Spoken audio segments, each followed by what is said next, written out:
So my second day in joining this board, I got a phone call from a grassroots activist who had been involved in the movement from its onset, locally and some nationally, who told me to step down immediately and give her all the money. I'm sorry, what? That's right. I'm sorry. She said those words? That's what I said. Oh. Can't you undo, I think the quote is, can't you undo whatever you signed? You are some highfalutin executive sitting in a tower, and this movement was built on my back. And so that grassroots activist, it is very clear who I have not said her name publicly, although she said mine over 100 times in the last 2 years, has been hell-bent on removing me from this position. And to the extent of showing up at my house, I was not there, with a group of people at 7 o'clock in the morning on a Sunday dressed in army fatigues and black shirts and screaming at my house with my son inside who suffers from a general anxiety disorder. And so as you can imagine, the horror that he felt when he called me and said, do I record? Do I call the police? Do I call you? Mama, what do I do? I'm not there. Which was actually not even as bad as the horror I felt when 5 police officers showed up.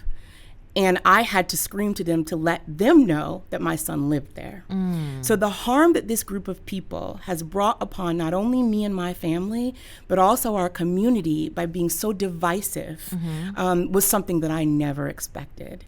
And so that is the individual and the group. And it is very easy to find. They are actually now under investigation by the California Attorney General for not having their books right.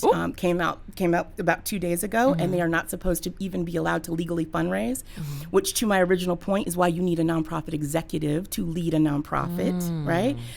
However, from their perspective, I am not qualified to be in this role because I was not on the front lines marching with them. I was instead behind the scenes helping to build in other places.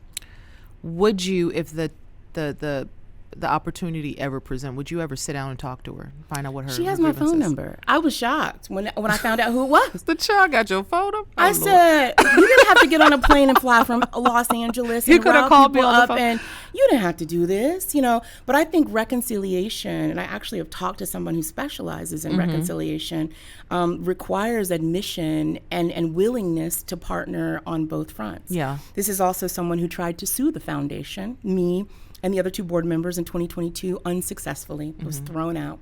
And so has tried many ways to maneuver. According to their social media, I have a yacht, I believe, and I was in the Maldives and I've stolen $90 million. I promise you I have not. But that's the tagline, that I'm a thief who has stolen $90 million. Yeah. But I think that speaks to the ignorance around nonprofit leadership. Nonprofits are not owned. Right? I didn't steal a trademark. I cannot as a nonprofit board member. I am regulated and reporting every single move I make. And so for the accusation to be that I came from nowhere and decided to steal this organization is preposterous. But it really is mostly about power and entitlement and miseducation and misinformation. And to be completely honest with you, white supremacy doesn't always show up with white people. And sometimes black people can be the greatest tools and purveyors of it. Hey guys, welcome to our YouTube channel. Make sure you subscribe, like, share, and comment. You never know when I might be in the comments. And also, thank you guys for continuing to watch.